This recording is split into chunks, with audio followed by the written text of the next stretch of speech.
With this press, we will never win. This isn't just any sentence. It's a declaration of war. And when Frédéric Vasseur, Ferrari's team principal, said it, he didn't declare war on Red Bull or McLaren. He declared war on a much more powerful and perhaps unbeatable enemy, the very soul of Ferrari. What we are witnessing in Maranello is not a technical crisis. It's not about a bad car or a wing that doesn't work. It's a crisis of leadership. It's the story of a brilliant man, a victorious general in other battles, who arrived at the most passionate empire in motorsport and made the fatal mistake of trying to build a wall where he should have built a bridge. This is the story of how Fred Vasseur's attempt to protect Ferrari might, ironically, be what's destroying it from within. Hey everyone, and welcome back to F1 Fanatics.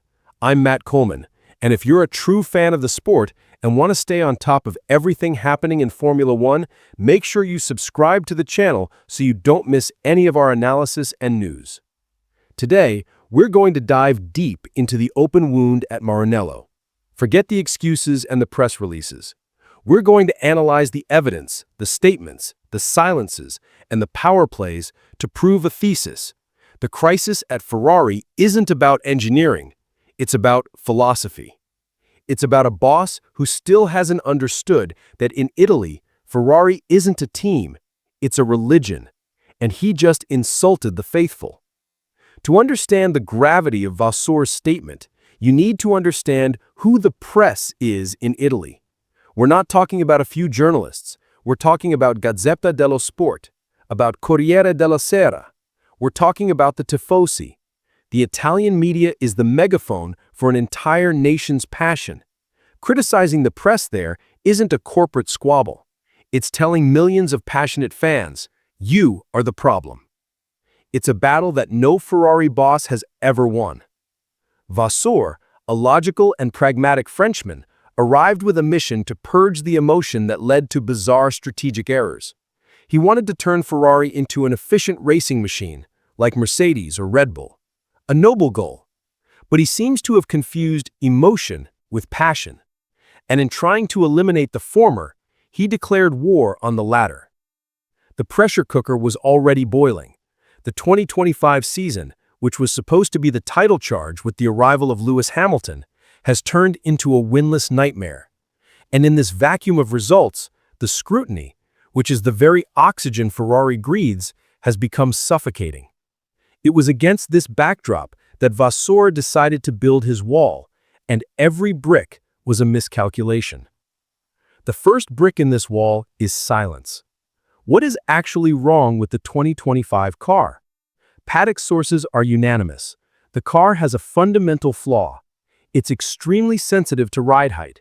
It's only fast when it's dangerously low, a condition that's impossible to maintain for an entire race without destroying the floor. It's an open secret. Everyone in the paddock knows. Every journalist knows. But Vasseur refuses to admit it.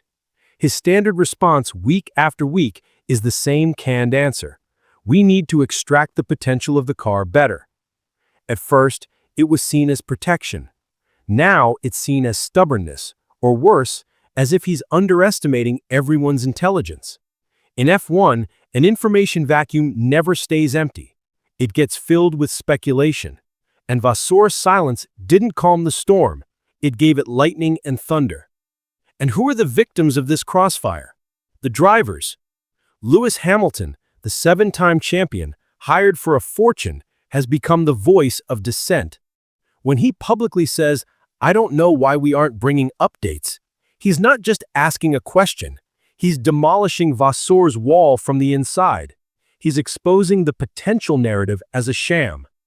Charles Leclerc, meanwhile, shows his frustration on the radio, questioning strategies, revealing a total disconnect with the pit wall. Leclerc's 8-1 qualifying record isn't just about performance. It's a portrait of a dysfunctional team where not even one of the most decorated drivers in history can get a handle on the car. While Vasseur was waging his war against the press in Montreal, a torpedo was launched from within Ferrari itself. The endurance team won the 24 Hours of Le Mans, and Ferrari's chairman, John Elkann, the man who hired Vasseur, gave the following statement. Le Mans showed what Ferrari is capable of achieving when the team works together in unity. That wasn't a congratulation, it was a lethal jab.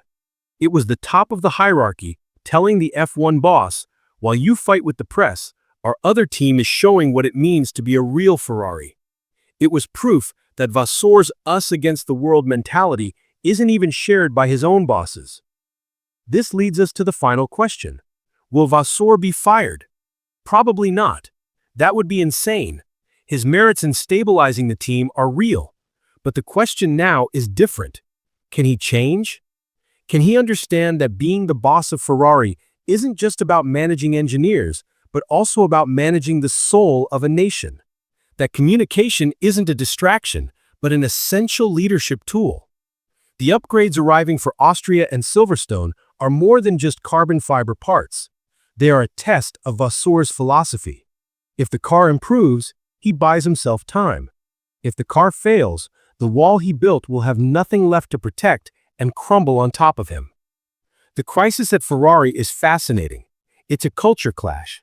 On one side, the cold, efficient logic of a modern team principle. On the other, the volcanic, irrational passion that makes Ferrari what it is. Fred Vasseur tried to govern Maranello as if it were Switzerland. But Maranello is, and always will be, Italy. And his failure to understand this fundamental truth has put him at this dangerous crossroads. He needs to stop fighting the passion and start using it to his advantage. He needs to tear down the wall and open the doors. Because if he doesn't, the history of Formula One has already proven it. Ferrari always devours those who try to tame it. But what about you? I want to know your opinion in the comments. Does the thesis of this video make sense? Is Vasseur a good leader, but a terrible communicator? Or is his entire style wrong for Ferrari? Drop your analysis below. Let's debate.